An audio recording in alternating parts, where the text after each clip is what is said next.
예수님의 탄생을 기다리는 대림절에 주시는 룻기 말씀은 특별한 은혜가 됩니다. 룻기의 이야기야말로 우리에게 예수님이 어떤 분이신지, 또 우리는 어떻게 예수님처럼 살아야 하는지를 보여주기 때문입니다. 룻기의 마지막을 향해 가고 있습니다. 우리 4장으로 된 룻기의 마지막 장인 4장으로 오늘 들어섰는데요. 4장을 들어가면 배경이 싹 바뀝니다. 들판 이런 데 있다가 배경이 싹 바뀝니다. 마치 재판정과도 같은 배경에서 이야기가 진행됩니다. 그래서 이따가 제가 설교 중에는 우리 전유미 간사님의 도움을 받아서 일러스트를 한번 만들어 봤습니다. 머릿속에 그림을 그리면서 한번 따라오셨으면 이따가 좋겠습니다. 오늘의 이슈는 다름 아니라 룻, 그리고 룻의 시어머니인 나오미입니다. 룻기 내용이 다 그 얘기 아니었었냐고 말씀하실지 모르겠지만, 이제 이게 개인적인 문제, 친척하고 옆 동네 사는 사람들하고 이런 문제에서 마을 전체의 문제, 지역 공동체의 문제로 격상되게 된 것입니다. 당대의 율법을 기준으로 보자면 나오미와 룻 이 두 사람은 이렇게 묶어서 얘기할 수 있습니다. 엘리멜렉 가문 사람들. 나오미의 죽은 남편이 엘리멜렉이었습니다. 1장에서 나온 다음에 기억을 우리가 하기가 어려웠었을 텐데요. 엘리멜렉 가문 사람들입니다. 그런데 이 가문의 남자들이, 엘리멜렉은 물론이고 아들 둘까지 다 죽었으니까 이방 며느리 나오미와 이방 며느리인 룻, 이 몰락한 엘리멜렉 가문은 어떻게 해야 되는가, 또 이 가문의 여인들은 어떻게 해줘야 하는가, 이게 주요 쟁점이 되었고 공론화되게 되었습니다. 사실 공론화되지 않았을 수도 있는 일인데, 누구도 신경 쓰지 않았을 일인데, 이 문제를 누군가가 들고 나왔습니다. 이 문제를 공론화한 사람이 누굽니까? 보아스였습니다. 왜 남의 일에 보아스가 나섰습니까? 결론부터 말씀드린다면 남의 일이라고 생각하지 않았기 때문입니다. 그리고 또 결정적인 사연도 있습니다. 3장, 우리 지난번에 나누었던 3장을 기억해 보신다면, 룻이 보아스의 잠자리로 몰래 숨어 들어가서는 자기의 바램을 표현합니다. 나의 고엘이 되어 주십시오.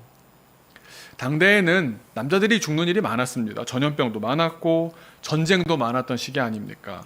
그러면 집안 남성들이 죽은 뒤에 그 집안을 어떻게 대해줘야 하는지 하나님께서 그 공동체에게 어떻게 하거라 율법을 세우셨는데, 그것이 바로 고엘법, 고엘 제도입니다. 내용은 이렇습니다. 가까운 친척이 혼자 남아있는 여성과 결혼하여서 죽은 남자의 집안의 기업, 다시 말해 자녀도 낳아주고 땅도 이어가게 하도록 해주는 제도입니다. 그런 고엘이 되어달라는 간청을 들은 보아스가 용단을 내립니다. 근데 그 용단이라는 것이 참 의미 있습니다. 왜냐하면 으슥한 야밤에 아무도 보지 않는 침상에 젊은 여성과 단둘이 있었음에도 보아스는 본능에 따라, 충동에 따라 행동하지 않았습니다. 순리를 따라서 하나님의 방법으로 율법도 순종하면서 사람도 살리기 위해서, 그러려면 내가 나서야겠다, 직접 나서기로 결심했습니다. 그 보아스를 한번 먼저 보시겠습니다. 보아스 보여주십시오. 네, 보아스. 네, 나와라. 네, 네. 근데 이 사람의 문제는 뭐냐면 제1번 순위자가 아니다라는 것이었죠. 그래서 제가 보아스라는 이름을 아직 쓰지 않았고 제2 고엘이라고만 썼습니다. 이 보아스가 그 생각을 하고 나서 첫 번째 행동이 뭡니까? 사람들이 많이 모이는 성문으로 올라갑니다. 그래서 오늘의 이야기는 아까 말씀드린 대로 여기에서 진행됩니다. 다 같이 이제 성문으로 올라가겠습니다. 그럴듯해 보이지 않습니까? 저만 그렇게 생각한 것 같습니다. 성경에 성문이라고 나오는 곳은요, 사람들이 제일 많이 드나드는 곳입니다. 그래서 그 자리엔 장터가 열렸고 돈이 모였고 다양한 사람들의 의견들이 모이는 여론의 중심지였습니다. 그래서 어른들을 찾아서 의견을 묻고 싶을 때 찾아가면 물어 어떤 분의 도움을 받게 될 수 있는, 고대 시대로 말하면 아고라 같은 그런 공론의 장이기도 했습니다. 또 한편으로 보면 여기서 정해진 내용들로 여기서 어떤 여론이 형성되어서 그렇게 행동으로 이어지는 베들레헴 공동체의 심장과도 같은 곳이었습니다.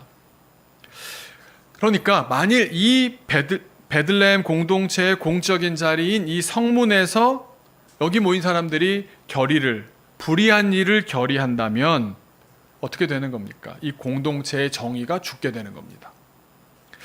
이 공동체의 이 심장과도 같은 이 성문에서 우리가 우상을 섬기자라고 만약에 결의한다면, 우상을 허용하자 뭐 이렇게 결의한다면 공동체 전체가 우상에 넘어가게 되는 것이기도 합니다.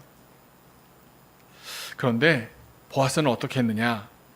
이 성문으로 나아갈 때 보아스에겐 세 가지 기준이 있었습니다. 지난 시간에 했던 데서 이어갈 것 같은데요.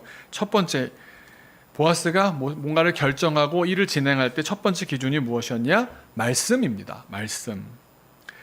하나님께서 이런 일들, 이런 사람들을 향해서 주신 말씀이 무엇이었지? 고엘이지. 고엘을 떠올리는 겁니다. 그런데 적용을 어떻게 할 것인가에 있어서 보아스는 남달랐습니다. 두 가지가 보이는데요. 첫 번째는 하나님께서 정하신 순서를 꼼꼼하게 지켜가며 적용했다는 겁니다. 방법도 하나님이 정하신 그 방법대로 꼼꼼하게 적용했습니다. 그래서 나는 2순위자니까 1순위자에게 먼저 얘기해야 된다라는 걸 끝까지 지켰던 것 지난 시간에 나누지 않았습니까?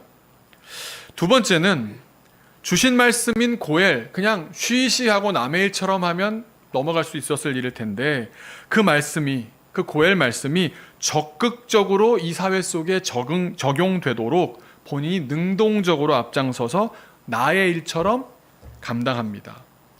요즘 표현으로 하면 약간 오지랖이 넓은 사람입니다. 그래서 오늘 본문 이따가 공부할 내용이, 함께 나눌 내용이 이 오지랖퍼 보아스의 이야기이기도 합니다. 그래서 말씀이 기준이고요. 두 번째, 말씀에 이은 두 번째 기준은 뭐냐? 바로 사람입니다. 사람. 상처받지 않도록, 피해보지 않도록 따뜻하게 대하고 말도 가려하면서, 그렇게 보듬어 주기만 할 수가 없는 것은 지금 당장 이 사람이 힘들다고 해서 큰 그림을 보지 못하고 있고 시야가 좁아지지 않습니까? 사람은 고난을 받으면 그 큰 그림으로 자기 인생을 보지 못할 수도 있으니, 그가 지금은 다 이해하지 못한다고 할지라도, 그래서 내가 큰 그림을 갖고 접근할 때 그 사람이 나를 오해할 수 있다고 할지라도, 그러나 궁극적으로 최종적으로 좋은 길을 열어주는 겁니다. 그 사람을 사랑한다고 할 때 대놓고 따뜻하게 하고 그냥 뭐 등 두들겨 주고 돈 얼마 쥐어주고 하는 눈에 보이는 사랑이 아니라 오래 지속할 수 있는 길을 열어주는, 그렇게 사람을 사랑하는 것, 보아스의 두 번째 원칙이었던 것 같습니다. 그런데 오늘 한 가지가 더 나옵니다. 세 가지를 다 생각해 보니까 요즘 표현을 들자면 보아스는 다 계획이 있었던 것 같습니다. 이를 정말 입체적으로 풀어갑니다. 세 번째 기준이 무엇이었냐? 공동체였습니다. 내가 해결하는 게 아니라, 내가 좀 힘 있다고 내가 혼자 해결하는 것이 아니라 공동체가 함께 해결하게 했다는 겁니다. 그리고 그 기준들에 따라, 이 세 가지 기준을 잘 따라서 차근차근 순리대로 풀어갑니다. 그게 오늘의 또한 이야기입니다. 그러면서 주목해 볼 점은 이겁니다. 우리가 주님의 일을 한다, 하나님의 방법으로 하나님을 따라서 이 땅을 살아간다라고 할 때 우리가 보아스에게서 꼭 배워야 될 것이 있는데, 성경을 보면요, 보아스는 속으로 그녀를 흠모하였더라, 내심 뭘 바랬다라는 속내가 비춰지는 대목이 나오질 않습니다. 그러니까 보아스가 지금 저 젊은 여인이랑 결혼을 하고 싶은 거구나, 이런 내용 나오지 않습니다. 무슨 말이냐? 하나님의 뜻과 순리를 따르는 겁니다. 자기가 뜻을 정해놓고 여론을 모아서 자기 원하는 대로 그렇게 이끌어가는 것이 아니었다는 겁니다. 일은 되게 하고 사람은 살리고 또 그 일이 이루어지는데 모두가 함께 참여하게 하는데, 그 일을 감당하게 하는 사람의 마음이 어때야 하느냐? 말씀 앞에, 사람 앞에, 그리고 공동체 앞에 열려 있어야 한다는 겁니다. 내가 다 결정해 놓고 나한테 맞추게 하는 게 아니라, 그게 하나님 말씀이면 내가 따르는 거고, 그게 사람의 상황을 돌보는 일이라면 내가 맞춰주는 거고, 그것이 공동체에게 유익한 일이라고 하면 내가 맞춰주는 겁니다. 세 가지 원칙을 한번 생각해 보십시오. 자기가 결론 다 내놓고 자기 뜻을 관철하는 태도가 아니었다. 세 가지 원칙을 한번 생각해 보면, 하나님 말씀, 사람, 공동체의 유익보다 앞서가지 않으면서 말 그대로 사심 없이 일했던 겁니다. 보아스는 설령 자기가 고엘이 되지 못한다 하더라도 내가 원하는 결정을 미리 내려놓고서 행동했던 것이 아니라 과정을 정당하게 밟으며 결과는 하나님께 맡겼던 겁니다. 세 가지 원칙에 입각해서 다시 한번 이렇게 설명해 보겠습니다. 하나님께서 세우신 율법을 따르며, 두 번째, 불쌍한 모녀의 생명을 살릴 뿐만 아니라, 세 번째, 그 일을 공동체가 함께 해결해 가도록 애썼던 겁니다. 참 어렵죠. 네. 하나님의 나라를 이 베들레헴 땅에 이루어가는 신실한 보아스의 자세입니다. 그런 사람이 있을 때 정의가 강물처럼 흐르는 베들레헴, 원숙한 사랑이 이 공동체 안에 숨쉬게 되는 정말 사랑이 흘러 넘치는 베들레헴, 한 사람을 통해서 시작되는 건 줄로 믿습니다. 성문으로 이제 갔죠. 다시 그림으로 가겠습니다. 성문에 갔더니 일이 풀리기 시작합니다. 다짜고짜 올라간 성문이었습니다. 뭐 예상하고 한 게 아니었습니다. 오랫동안 이 모녀의 문제가 이게 그냥 쉽게 끝날 문제가 아니지 않습니까? 뭐 실패했고 죽을 위기까지 갔고 뭐 다 주변에서 죽었고, 그런 문제들이 이제 정말 일사천리로 풀려가기 시작합니다. 그런 마음을 먹은 한 사람을 통해서 하나님께서 여시는 겁니다. 하나님도 우리 공동체가 하나님의 나라를 세워가는 일을 기뻐하신다. 공동체 단위에서 이렇게 참 하나님의 어떻게 나라를 이 땅에 이루어 갈까, 이걸 고민하고 애쓰는 걸 기뻐하시는 줄로 믿습니다. 하나님께서 어떻게 풀어주십니까? 룻기에는 이런 대목이 많이 나오죠. 마침, 우연히. 시간을 주장하시는 하나님의 인도하심 가운데 우연처럼 비춰지는 수많은 만남과 사건을 통해서 역사가 이루어지는 겁니다. 우연이 아니라 뭡니까? 예정하신 은혜입니다. 그렇게 율법과 인애를, 공동체를, 이 세 가지를 품고, 그렇죠, 율법, 하나님에 대한 율법, 사람에 대한 사랑, 그 다음에 공동체에 대한 유익, 이걸 마음에 품고 성문으로 나갔는데 어떤 일이 벌어집니까? 마침 나오미와 자기보다 나오미와 더 가까운 1순위자가 마침 지나갑니다. 이런 걸 세상에선 당연히 우연이라고 합니다. 엄청난 우연입니다. 근데 우연입니까? 아닙니다. 예정하심입니다. 그리고 그 사람 보고 잠깐 자리에 앉아보라고 착석시킵니다. 이 문제를 적극적으로 해결하려는 보아스의 의지가 계속 있는 거죠. 그런데 그렇다고 해서 이 두 사람끼리 서로 단판 지을 일입니까? 그런다고 해도 그러진 않을 수도 있을 텐데 그렇게 풀어가질 않습니다. 이건 우리 공동체가 함께 감당해야 될 일이다라고 생각해서 공공의 선, 공동체의 결정이 되게끔 일을 만듭니다. 둘러보았더니 또 마침 베들레헴 성읍을 대표할 만한 장로님들 10분이 계셨습니다. 나오시죠. 네. 저분들 모시느라고 애썼습니다. 네. 복사하고 붙이느라고. 네. 우연입니까? 세상은 당연히 우연이라고 말하는데 예정하십니다. 그래서 갑자기 분위기 보시겠지만 뭐가 된 겁니까? 갑작스레 고엘 위원회가 열린 겁니다.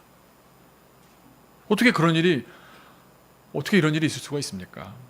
즉석에서 열렸으니까 짠맞추기식 아닙니까? 생각하실 수도 있겠습니다만, 성경을 제가 깊이 읽다 보니까 왜 장로들의 숫자를 10명이라고 말씀하셨을까? 여기 연원이 있었습니다. 왜 10명일까요? 숫자가 마음에 드는 숫자라서 그렇습니까? 한 성읍의 가장 작은 단위 숫자가 성인 남자 10명이었다고 합니다. 창세기에 10명이 굉장히 중요하게 등장하는 대목이 있습니다. 10명이 없어서 큰 코를 다친 성읍이 있습니다. 어딘지 기억나십니까? 네, 소돔과 고모라가 망하지 않기 위해서 꼭 갖춰야 했던 영적인 마지노선이 몇 명이었습니까? 10명이었습니다. 시작은 몇 명이었습니까? 50명인데 줄이고. 우리 어떤 생각하십니까? 하나님, 의인 한 명이라도 있으면 살려주셔야 되지 않습니까? 근데 10명이 안 되면 그 성읍은 공동체로서의 가치가 없었던 겁니다. 10명의 의인이 있어야 성읍이 영적으로 버텨냅니다. 그래서 나중에 유대인들이 시간이 흘러서 디아스포라로 흩어져서 전 세계 방방곡곡에 흩어져서 가는 데마다 뭘 세웁니까? 회당을 세우지 않습니까? 회당을 세우기 위한 기초 조건이 뭐냐? 10명이었습니다. 10명. 그러니까 지금 이 성문에 모이게 된 장로님 10명은 무슨 의미입니까? 이 성읍 베들레헴을 말하는 겁니다. 이 공동체를 대표하는 겁니다. 이 10분 장로님들의 결정과 수준이 이 베들레헴 공동체 전체의 수준이고 깜냥이 된다는 의미입니다. 이렇게 모였는데 안건이 뭡니까? 안건? 돌아온 나오미의 죽은 남편인 엘리멜렉의 집안을 어떻게 할 것이냐 이거였습니다. 물론 이미 베들레헴을 떠나서 모압으로 갈 때 땅은 뭐 처분을 하든지 뭐 사용권을 주든지 하고 팔 수는 없었으니까요. 다 휘년되면 돌아오는 거니까 뭐 몇 년간의 계약 뭐 이렇게 해서 뭐 그 돈을 갖고 떠나지 않았겠습니까? 그렇든 간에 이런저런 이유에서 자기 재산이 다 없어졌다면 하나님께서는 어쨌건 그 재산권은 돌아오는 거니까 그의 기업을 다른 사람을 통해서라도 무르게 해주셨습니다. 그게 바로 고엘입니다. 기업을 무른다고 할 때 기업은 두 가지입니다. 핵심은 하나는 땅이고요, 하나는 사람입니다. 땅만 있으면 뭐 하겠습니까? 가문이 대대로 그 땅을 기반으로 삶을 잘 영위해서 하나님께 영광이 되고 자자손손 하나님의 이름을 높이며 살아야 하지 않겠습니까? 그게 땅을 주신 이유 아니겠습니까? 그러나 죄 때문이든 병 때문이든 전쟁 때문이든 같은 공동체 안에 한 가문이 땅을 잃고 자식이 끊어졌다면 하나님께서는 율법을 세우신 겁니다. 너희들이 이 고엘의 율법대로 가까운 형제 없으면 친척까지 고엘이 되려무나 율법을 만드신 겁니다. 율법을 제정하셨다는 건 우린 이렇게 받아들여야 됩니다. 구약 성경을 읽으면서 왜 이렇게 지킬 게 많아 이렇게 받아들일 것이 아니라 그렇게 사는 것이 하나님 보시기에 가장 복되구나. 하나님이 창조자시지 않습니까? 제조자가 말한 대로 물건을 써야 오래 쓰는 거 아니겠습니까? 내가 너희들을 만든 창조자로서 보기엔 그렇게 살아야 너희가 가장 복되다. 제정해 두신 겁니다. 고엘을 세워서 죽은 사람의 가문의 씨를 제공하여 이어나가게 하는 제도입니다. 그래서 그렇게 태어난 아이는 장성하면 고엘이 되어준 그 사람이 아닌 돌아가신 아버지의 이름으로 가업을 이어가고 그 땅을 회복하게 됩니다. 굉장히 좋은 제도 같은데 여러분 어떤 생각이 딱 드십니까? 현실적입니까? 이 제도가 유지되기 위한 기초 조건이 뭡니까? 누군가 나서서 내가 고엘이 되겠습니다. 나서줘야 됩니다. 그런데 제도가 지켜졌다는 성경의 기록은 찾아보기가 어렵습니다. 사람이 옛날이나 지금이나 성정이 똑같지 않습니까? 본성이라는 게 내가 고생해서 남 좋은 일 뭐하러 해? 내가 왜 나서? 저 사람이 나서는 게 낫지? 이게 본성 아닙니까? 창세기 38장을 보시면 우리가 잘 아는 유다의 큰아들이 죽습니다. 아들이 죽으니까 아버지가 유다의 둘째 아들에게 얘기합니다. 네가 형수를 아내로 맞이해서 형의 기업을 이어가라. 고엘이 되라. 너 고엘 되라. 그렇게 말씀합니다. 38장 8절에 보시면 하나님께서 이렇게 말씀하십니다. 그것이 아우된 동생이 되어서 본분을 다하는 일이다 라고까지 하나님께서 직접 말씀하십니다. 그런데 어쩔 수 없잖아요. 하나님께서 직접 말씀하셨고 집안에서 다 보고 있으니까. 그래서 식은 올립니다. 결혼식은 올렸는데 성관계를 하면서 자녀를 갖지 못하도록 스스로 피임을 했습니다. 그러자 하나님께서 그걸 몹시 안 좋게 보셨습니다. 그래서 10절에 이렇게 기록되어 있습니다. 그 일이 여호와가 보시기에 악함으로 여호와께서 그도 죽이시니 그 기업이 자기 것인 양 손에 틀켜 주겠다고 그렇게 덤볐던 거 아닙니까? 악한 태도였습니다. 우리는 충분히 이해가 되지 않습니까? 이렇게 왜 그랬을까? 충분히 이해가 되지 않습니까? 계산해 보니까 자기에게 유익이 되는 게 하나도 없는 겁니다. 형수가 아기를 낳게 되면 자기는 그 형수와 아기를 키우는 의무를 다 해야 하는데 그렇게 해서 그 아기는 죽은 형의 아기가 되고 그 형이 받았던 그 땅을 다 재산을 물려받는 겁니다. 자기 노력, 자기 시간, 자기의 물질을 들여서 있지도 않은 죽은 형 좋은 일 하는 겁니다. 그게 싫어서 성경의 표현대로 씨를 주지 아니하려고 했더니 하나님께서 죽이신 겁니다. 이때는 그래도 창세기 시대였는데요. 시간이 흐르고 흘러서 악한 일이 관영했던 이 사사기 시대가 된 것 아닙니까? 사사기 시대가 되니까 사람들이 어떻습니까? 하나님이 안 보이거든요. 하나님 말씀 안 하시는 것 같거든요. 그러니까 어떻게 생각하겠습니까? 안 지켜도 그만이지 뭐. 그래서 여러분, 고엘은 십자가입니다. 남 좋은 일입니다. 고엘이 되는 사람이 없으면 너무 힘들겠다 생각은 하지만 내가 고엘 될 생각은 잘 안 하는 겁니다. 이 땅의 교회들의 십자가 그렇게 계속 올리는 것 어떤 의미라고 볼 수 있냐면 우리가 이 지역의 고엘이 되겠습니다. 사실 그 뜻입니다. 예수님이 십자가로 기억되는 이유를 다 이해하실 줄로 믿습니다. 오늘 본문을 보시면 다시 본문으로 돌아가면 1순위 고엘과 2순위 고엘이 나옵니다. 2순위 고엘이 이제 보아스죠. 그런데 성경이 되게 아주 그렇게 말씀을 이어가시는 것이 1순위자의 이름이 나옵니까? 아무개라고 나옵니다. 참 아무개. 네. 전라도 말로 하면 거시기입니다. 아니 오르바 아시죠? 룻 시동 뭐라고 어떻게 되죠? 동생 둘째 며느리였던 오르바까지도 이름이 나오지 않습니까? 웬만하면 이름 다 넣어주는 시스템이거든요. 룻기는. 근데 이 사람은 이름이 안 밝혀요. 꽤 큰 역할을 꽤 분량을 감당하는데도 이름도 안 밝혀져 있습니다. 무명의 평범한 사람입니다. 근데 그 아무개는 그 중심에 세상을 사는 기준이 딱 한 가지밖에 없습니다. 뭐냐? 나에게 득이 되냐, 득이 되지 않느냐.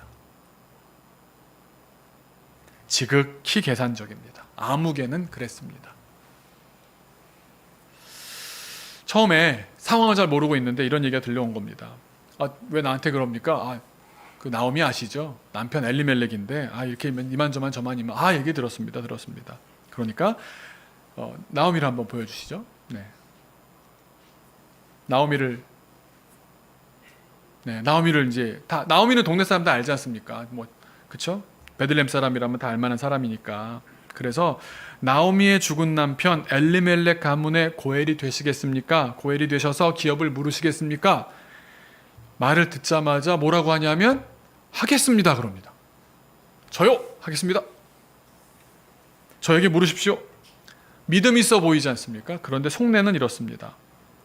지금 나오미는 병약한 노인입니다. 고엘이 되면 그녀와 혼인을 해서 가족으로 맞아서 그녀를 돌보아야 하는데 그 고생은 잠깐입니다. 아무래도 자기보다 일찍 죽지 않겠습니까, 나오미가? 자녀가 있습니까, 없습니까? 없습니다. 대가 끊어질 것이 불을 보듯 뻔합니다. 다 죽었지 않습니까? 그러면 내가 엘리멜렉 집안의 고엘이 되면 그 다음에 얼마 지나지 않아서 나오미가 죽을 텐데 그러면 그 집안에 분배되었던 땅이 다 자기 땅이 되는 겁니다. 이 정도 계산이 전광석화처럼 머리에서 이루어졌던 겁니다. 당대에는 하나님으로부터 분배받은 땅을 사고 팔 수가 없었습니다. 희년이 되면 다 돌아가기 때문에 사용권 정도를 거래할 수는 있었겠지만, 그러니까 고엘이 되어 주었다는 명예도 챙기면서 이런 시대에 한 가문의 땅을 홀라당 먹을 수가 있으니까 실리도 있구나라는 생각이 들어서 굉장히 계산을 잘한 겁니다. 내가 고엘이 되겠습니다. 그런데 그 사람이 생각하지 못한 것이 있습니다. 바로 나오미, 룻이 있었던 겁니다. 그 집안에 다음 세대 한 사람이 더 있었던 겁니다. 그럼 이제 룻과 결혼해야 되는 겁니다. 이 1순위자가, 아무개 씨가 젊습니다. 결혼을 하고 자녀를 낳게 된다면 그 아기는 엘리멜렉 집안을 이어받게 되고 그 집안의 땅도 그 아이의 이름으로 가게 됩니다. 그러니까 자기는 이게 다시 계산이 안 나오는 겁니다. 헛심 쓰고 시간 버리고 결국 아무것도 손에 쥐는 게 없는 겁니다. 그래서 놀랍게도 바로 포기합니다. 저요 그랬다가 아닌데요 이렇게 손 내립니다. 6절 한번 같이 보시면 그 기업 물을 자가 1순위자입니다. 이르되 나는 내 기업에 손해가 있을까 하여, 나 손해보는 일인데 나를 위하여 물으지 못하겠다. 나를 위하여. 얼마나 이기적입니까? 나한테 이득이 안 되는데 내가 뭐하러 합니까? 내가 물을 것을 네가 물으라. 당신이 하세요. 진짜 물리는 거지 이것도 또. 나는 물으지 못하겠노라.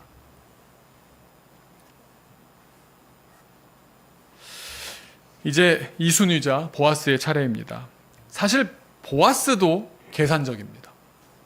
차이가 뭐냐? 계산에 넣는 범주가 다릅니다. 어디까지 계산하느냐? 1번 무명의 아무개의 고엘은 눈에 보이는 것만 계산했습니다. 그러나 보아스는 보이지 않는 것을 볼 줄 아는 사람이었습니다. 그걸 믿음으로 보면서 계산했습니다. 제가 혼자 설교 준비하면서 이 말을 할까 말까 고민을 했는데, 그래서 이 사람의 이름이 보아스. 네. 오늘 설교 끝나면 이것만 기억하실 것 같습니다. 사실 성경을 보면요, 계산 안 되는, 계산이 도대체가 이거 한다고 될까 싶은 규정들이 너무나 많습니다. 교회도 사실 계산기 두드려 보면 손해 나는 일만 하는 이상한 공동체 아닙니까? 사람들은 또 왜 예수 믿기를 힘들어합니까? 그 예수님처럼 사는 게 도무지 수지타산이 안 나오는 겁니다. 자기 계산으로 훨씬 더 잘 살 수 있는데 왜 굳이 저렇게 살아야 되는지 설득이 스스로에게 안 되는 겁니다. 여러분, 계산을 어떻게 하고 계십니까? 최근에 그냥 지나가다가 유튜브에 이렇게 뭐가 올라왔길래 뭐 이렇게 건다고 그러죠. 이렇게 걸렸습니다. 뭐냐면 조혜련 씨가 기독교 방송에서 막 성경을 설명하는 그런 방송이 있어요. 그래서 저 양반 언제 예수 믿어가지고 또 저런 걸 하고 있어? 근데 뭐 뷰가 굉장히 높은 게 있어서 한번 봤습니다. 뭐지? 봤더니 뭐 성경을 가르치다가 뭐 말라기를 가르치는 쪽이었나 이렇게 가르치다가 하신 말씀이 얼마 전에 전도를 했다는 거예요. 그래서 누굴 전도했냐 그랬더니 개그맨 박명수 씨를 전도했다고. 제일 예수 안 믿을 것 같은 사람 중에 한 분 아닙니까? 캐릭터 자체가 너무 이기적인 캐릭터로 많이 나오잖아요. 막 앉으려고 그러고 하나도 안 뺏기려고 그러고 그게 우스꽝스러워서 뭐 재미를 주는 분인데 그 전도된 얘기를 하는 겁니다. 호기심이 생겨서 봤습니다. 여러분 한번 생각해 보십시오. 요즘 어린이들, 학생들이 제일 되고 싶은 직업이 뭡니까? 연예인입니다. 그 왜 그럴까? 1순위자 같은 생각 때문에 그렇습니다. 계산이 되거든요. 수지 맞는 장사거든요. 자기도 재미있게 살고 즐거운 일만 하는 것 같고 언제나 멋진 사람들로 둘러싸여 있고 노력에 비해서 돈도 크게 벌고 사람들도 인정해주고 늘 자기를 좋아해 줍니다. 그러니까 연예인이 되고 싶어하는 이유 중에는 이런 이기적인 이유가 큰 몫을 하는 것 같습니다. 계산이 나오니까요. 그런데 이 박명수 씨가 계산할 수 없었던 것이 하나 있었습니다. 가족 중에 한 명이 굉장히 아프게 됐나 봅니다. 정말 촌각을 다투는 데까지 갔는데 방법이 없었답니다. 병원에서 손을 놓을 정도의 위기였나 봅니다. 자기가 정말 다 물리고 하나님만 붙들고 기도했다는 겁니다. 살려주시면. 꼭 그렇게까지 해야 되나 싶은데 꼭 그렇게 되잖아요, 우리가. 그렇게 하기 전에 믿으면 참 좋을 텐데 잘 안 되잖아요. 살려주시기만 하면 제가 하나님 앞에 나가겠습니다. 진짜 살려주셨다는 거예요. 그리고는 조혜련 씨한테 말씀하시기를 나는 죽을 때까지 하나님을 떠나지 않겠노라고 그렇게 약속을 하더랍니다. 계산이 바뀌는 겁니다. 왜 계산이 바뀌겠습니까? 볼 수 없었던 것, 보지 못하는 것 없다고 생각했는데 보이기 시작했기 때문입니다. 여러분, 우리가 어떤 계산을 하며 삽니까? 나오미도 똑똑한 사람이었던 것 같습니다. 나중에 그 며느리한테 이렇게 작전 지시하고 이러는 거 보면 굉장히 똑똑했던 사람이고요. 율법도 다 알고 있었던 사람인 것 같습니다. 그런데 그녀도 자기 계산으로는 모압을 향해서 떠날 때 정말 좋은 플랜 하나 없었겠습니까? 그런데 남편이 죽으리라고는, 아들이, 그것도 아들 둘이 다 죽으리라고는, 출국할 때 꿈에 부풀어 나섰던 길을 돌아올 때 이 꼴을 해서 빈털터리가 돼서 돌아오리라고는, 심지어 자기 입으로 내가 마라가 되었다, 기쁨이 아니라 고통이다, 이렇게 인정하며 외치게 되리라고는 생각은커녕 상상도 못 해봤을 겁니다. 무슨 계산을 하고 있느냐가 지금 우리의 신앙을 보여주는 것 아닙니까? 오늘은 교회가 연말을 결산하는 날입니다. 교회 결산할 때마다 느끼는 게 그겁니다. 이게 수지타산이 안 맞는 겁니다. 했는데 뭐가 남아서 뭘 투자를 하고 이렇게 돌아가는 구조가 아닌 겁니다. 생명을 살리는 일은 원래 대차대조표를 기준으로 수입, 지출, 잔액 따져봐서는 도저히 수지타산이 안 맞습니다. 왜냐하면 교회는 잔고 남기려고 하는 곳이 아니지 않습니까?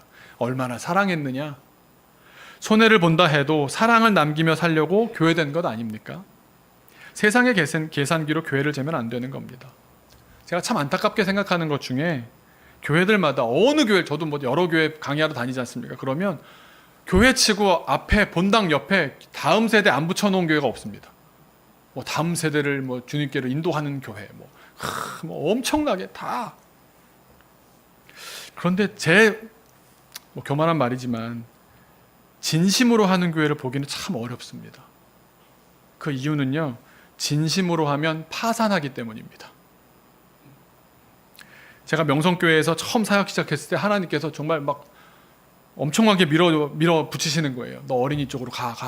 계속 보여주시고 계속 역할을 감당케 하시고 그의 결과를 또 보여주시고 더 아이디어를 막 그렇게 가는데 제가 진심으로 한다고 느껴진 것 같습니다. 저의 사수이자 교육부 총괄 목사님께서 제가 너무 진심으로 하려고 하니까 이렇게 말씀하셨습니다. 잘 들어. 내 이런 거 아무나 안 가르쳐줘. 그러면서 진심을 다해서 이렇게 말씀하셨습니다. 야, 애들은 11조 안 해.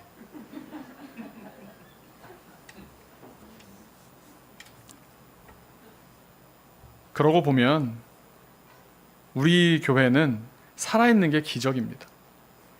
개척하면서 세운 목표가 다음 세대였고 진심으로 한다고 하고 있다면 마치 파산을 목표로 세워진 교회와 다를 바가 무엇이 있겠습니까? 세상의 방법으로는 계산이 안 나오고 수지타산이 안 맞는 교회입니다. 제가 무슨 꿍꿍이가 있어서 그러겠습니까? 저는 보입니다. 자꾸 보여주십니다. 이 땅에 보여지는 것들이 얼마나 허망한지를 일찍 보게 하셨습니다. 저는 뭐 궁금하면 전 세계 어디든지 가서 다 보고 와야 직성이 풀리는 사람이었거든요. 전 세계 정말 눈만 감으면 전 세계 100개 도시는 혼자서 언제든지 다닐 수 있습니다. 얼마든지 다녀봤지만 그게 그렇게 부럽거나 그걸 못해서 뭐 마음이 힘들거나 그런 게 없습니다. 허망한지를 알게 되면 계산의 범주가 달라집니다. 그런데 보이지 않는 것을 계산의 범주에 넣어서 계산하고 살면 현실의 삶은 팍팍할 수 있습니다. 여유로울 리가 없습니다. 그런데 제가 이번에 성경을 공부하다가 설교를 준비하다가 너무 큰 은혜를 받았습니다. 보아스가 이런 은혜를 받았다라는 걸 알게 됐는데 뭐냐 하면요, 아까 말씀드린 대로 성경이 정하신 고엘은 1순위자는 아까 뭐라고 했습니까? 이름이 없죠. 2순위자인 보아스는 계속 이름이 등장합니다. 사실 보아스는 팍팍한 삶을 살았을 것 같습니다. 물론 잘 살았으니까 뭐 조금 더 돈 쓰는 거 어렵지 않았지 이렇게 생각하기 쉽겠지만 그래도 자기가 몸으로 때울 일도 얼마든지 있었지 않겠습니까? 나이 들었는데 아기가 나왔어요. 기저귀도 갈고 얼마나 따뜻한 다정한 사람이 유모한테 맡겨놓고 열중시하고 있었을 사람이 아니지 않습니까? 자기도 몸도 고단했을 거고요. 또 돈도 많이 들어갔을 거고 또 시어머니가 나오미가 나이 들면서 얼마나 또 그냥 힘들게 했겠습니까? 어느 가정이라고 그렇게 천사 같기만 했겠습니까? 그 가정에 한 사람 더 들어오면 검은 머리 거두지 말라 그랬는데 한 사람 들어오고 한 사람 낳고 얼마나 힘들었을지, 몸도 노곤했을 거고요, 돈도 많이 나갔을 것이고 자기 취미생활도 다 내려놨을지 모르겠습니다. 그러니까 살면서 죽는 순간까지 그렇게 여유로운 삶은 아니었을 겁니다. 그리고 그 열매가 자기 재산이 됩니까? 안 됩니다. 애 잘 키워놨더니 저는 엘리멜렉 집안이에요 이러고 앉았습니다. 자기 재산도 안 되고 자기 자식도 되지 못하는데, 그러니까 이거는 정말 내게 유익이 되느냐 안 되느냐를 가지고 버틸 수 없는 일입니다. 보이지 않는 것을 보아야만 할 수 있는 계산이고 보이지 않는 것을 보아야만 살 수 있는 인생입니다. 주변에서는 다 고엘이 되고 참 좋은 사람이어서 잘 살았어, 믿음이 참 좋은 사람이야, 사람들만 알았을 거라 생각이, 동시대에 같이 살았던 사람들만 알았을 거라 생각이 드는데요, 놀랍게도 성경을 한번 잘 보십시오. 보아스라는 사람의 이름이 족보에 등장해야 맞습니까? 아닙니까? 등장하지 않는 게 정상입니다. 자기는 그 엘리멜렉 집안의 이름에 맞춰서 갖다 준 거지 않습니까? 자기 이름이 빠져야 정상이거든요. 성경은 보아스를 기록합니다. 하나님의 시선이 어디를 향하고 있는지를 볼 수 있는 대목 아닙니까?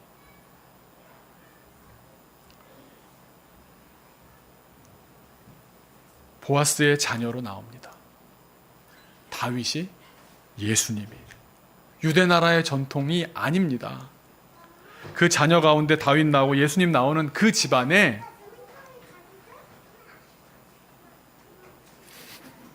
그럼. 네. 자기는 그저 자기 이름 남기려고 한 일이 아니라 말씀에 서서 고통당하는 사람을 돌보며 공동체의 유익을 도모하며 살았을 뿐인데 그렇게 했더니 그 태도로 말미암아 룻은요 하나님 말씀대로 했으니 또 사랑을 받았으니 또 공동체가 자기를 또 보듬어 주니 이 사람 온전히 모압 사람이었지만 이 공동체 안에서 따뜻하게 적응하면서 살았을 겁니다. 그렇게 사랑이 나에게서 룻으로 나오미로 가정으로 베들레헴으로 이어졌던 거 아니겠습니까? 그 사랑의 배경 속에 다윗이 나왔고 예수님이 나왔고 그 일을 해낸 사람을 하나님께서는 이름을 기억하여서 예수님의 족보에 올리신 겁니다. 그래서 마지막 사진을 하나 지금 준비했나요? 네, 저런 가족이 되었다는 이야기.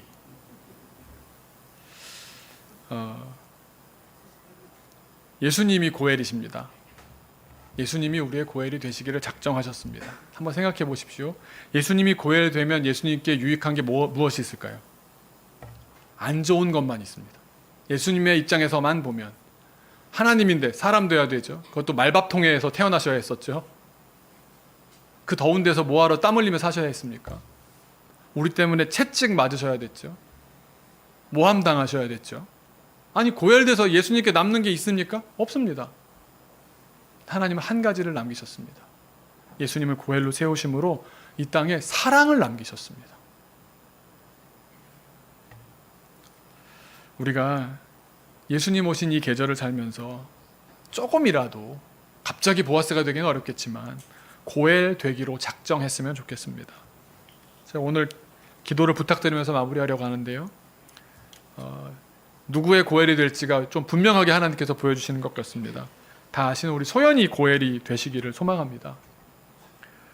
오늘 밤에 병원에 찾아가 인사드릴 텐데 저는 제가 발로 가고 얼굴을 뵙고 말씀드리겠지만 함께 마음으로 참여해 주셨으면 좋겠습니다.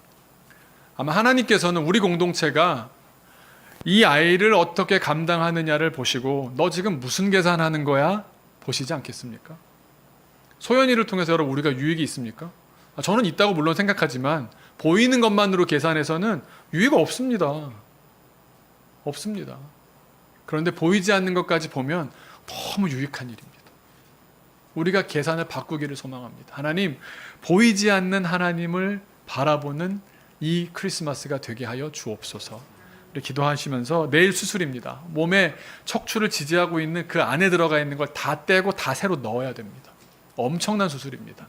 그래서 같이 기도해 주실 때 하나님 찾아가 주시고 위로해 주시고 만져주시고 회복시켜 주시고 또 우리 공동체가 감당할 일들 고엘로서 잘 감당케 하여 주옵소서. 잠시 기도하겠습니다.